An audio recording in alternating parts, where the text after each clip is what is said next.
All right, I'm back for day 19 of the 100 horror films in 31 days. I got in 3 films today.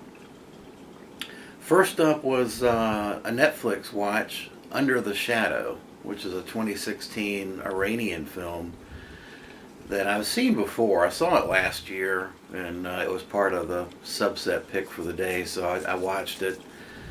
And my impressions of it haven't changed. I thought it was an interesting supernatural story along the lines of Insidious and Oculus and things like that.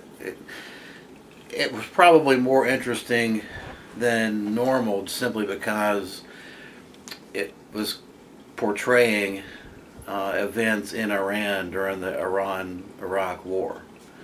And so that whole cultural thing was of interest, I think. But if you'd taken that storyline and just put it in a European setting or American setting, American film, it would just be another run-of-the-mill supernatural ghost story, in my opinion.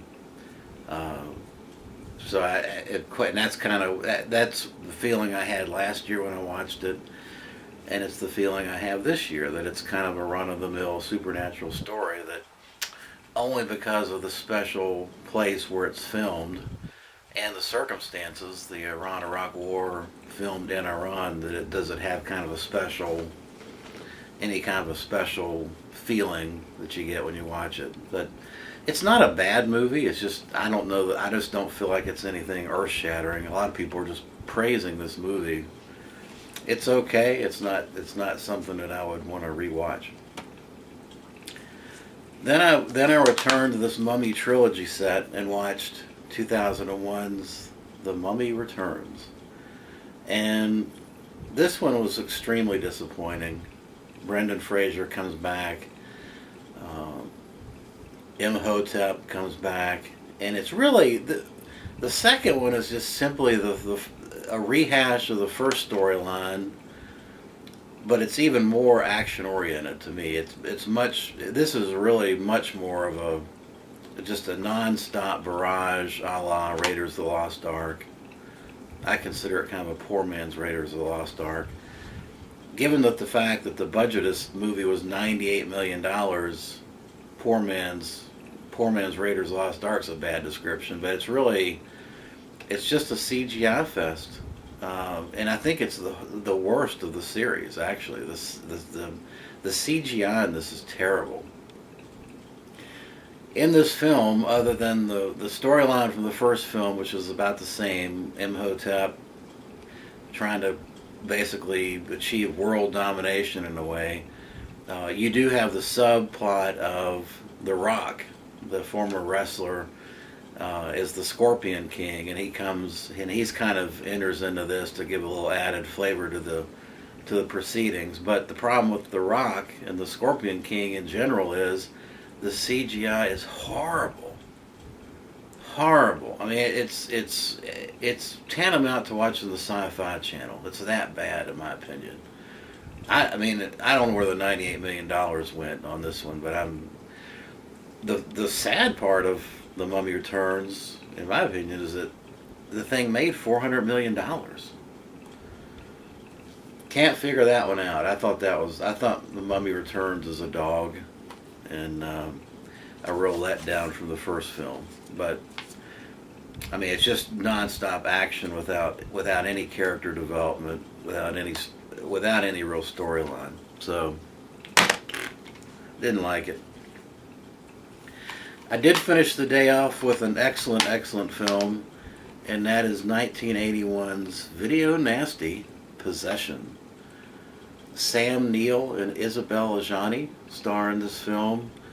This is a really, really fascinating psychological horror film.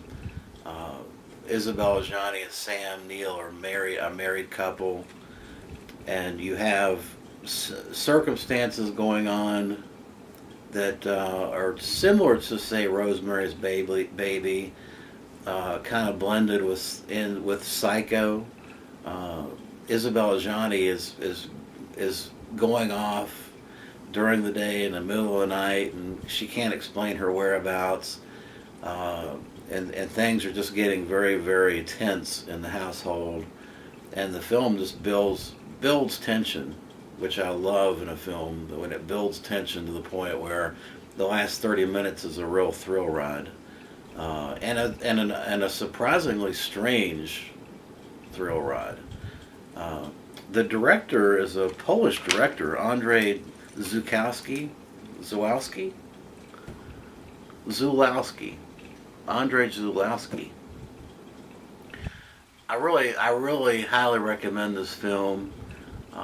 If you like Rosemary's Baby, this is, to me, Rosemary's Baby on steroids. Very, very interesting psychological thriller. This release, which is looks like a second sight release. I got this from the UK. Has all kinds of special features. It's got 2 audio commentary tracks, one with the director and the other with the writer, Frederick Tooten. It's got an interview with Zulawski, and then it's got a making of, the other side of the wall, a making of The Possession. And then it's got a comparison of the US recut and the director's cut. The film was shot in Berlin. They've got a little extra that goes back and revisits the city locations. The music, the composition, the composer, which is another Polish guy. The sounds of The Possession is in here. Loaded. This is a loaded release. Loaded release. Excellent, excellent film. Highly recommended. I'm going to give this a 9 out of 10. Awesome, awesome stuff. The Possession.